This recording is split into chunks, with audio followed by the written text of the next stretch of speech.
Haleluya, jumpa lagi dengan saya Pendeta Rio Panggabean, Oikumene Ministry Jakarta. Apa kabar saudara? Saya berharap saudara selalu berada dalam keadaan baik, sehat, penuh dengan sukacita. Hidup ini harus bergairah. Mengapa? Kalau kita kehilangan gairah dalam hidup ini, maka kita akan kehilangan sukacita. Makanya berpeganglah pada Kristus, maka ketika kita berpegang pada Kristus, maka kita bergairah. Mengapa? Karena bersama Kristus ada harapan-harapan yang Tuhan taruh dalam hidup kita. Pasti goal, pasti terjadi dan terlaksana. Karena rancangan Dia adalah damai sejahtera hari depan penuh harapan. Bagian firman Tuhan saat ini akan saya ambil dari bagaimana Paulus menyaksikan hidupnya bahwa dia sedang memberitakan satu kebenaran, memberitakan jalan keselamatan, bukan karena kuat gagahnya, bukan karena keinginannya, tetapi karena Bapa di surga menginginkan Paulus menjadi bagian orang yang memberitakan firman Tuhan. Dan ternyata bukan hanya sampai Paulus, tapi juga pada diri saya dan diri saudara harus memberitakan firman Tuhan. Nah, bagian yang menarik terambil di dalam kitab 2 Korintus pasal yang keempat, ayat yang kelima.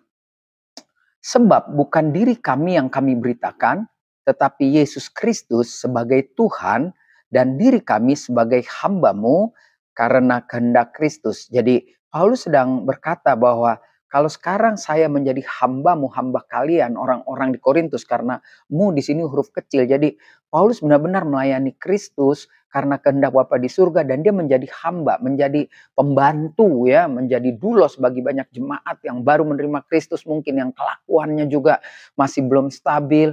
Dia tetap bersuka cita.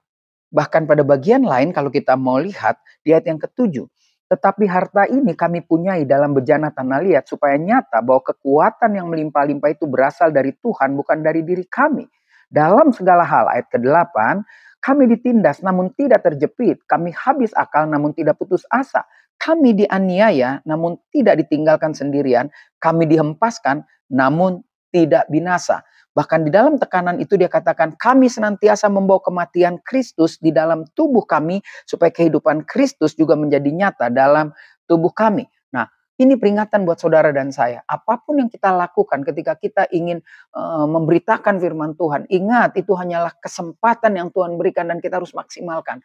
Lalu kalau kita mau baca lagi dikatakan, ketika saya sampaikan Injil dan engkau mengeraskan hati dan engkau nggak mau nerima, ya udah, itu nggak urusannya Paulus dan timnya, tetapi itu urusan orang yang menerima kabar sukacita. Ini peringatan buat saudara dan saya. Kalau kita memberitakan kabar baik, lalu orang menolaknya, ya nggak apa-apa. Kalau orang bahkan nyinyir ya, memfitnah saudara, ya nggak apa-apa. Karena kita kan cuma sebagai tanah liat yang dibentuk Tuhan, dan ketika kita ditindas, kita dijepit, kita apalah ya, dihancurkan orang, kita nggak akan pernah kalah, nggak akan pernah sendiri, karena ada Tuhan yang menguatkan kita. Bagian-bagian firman Tuhan yang saya baca tadi boleh saudara dengar kembali, atau saudara baca lagi semua satu perikop itu, maka saya percaya kita pasti akan mengalami sukacita di dalam Kristus Yesus Tuhan. Sekali lagi, ayat yang menarik tadi saya bacakan buat saudara, sebab bukan diri kami yang kami beritakan, tetapi Yesus Kristus sebagai hamba Tuhan dan diri kami sebagai hamba-Mu karena kehendak Kristus. Jadi ingat, kalau kita melayani Tuhan, difitnah, ditekan dan lain sebagainya, kita dianggap tidak berdaya, dianggap rendah, kita sebagai hamba, sebagai pembantu, nggak apa-apa. Kenapa? Karena memang Tuhan menjadikan kita sebagai hamba Tuhan untuk melayani sesama. Tetap semangat. Saya Pendeta Rio Panggabean, Oikumene Ministry Jakarta. Sampai jumpa pada perenungan berikutnya. Tuhan Yesus memberkati.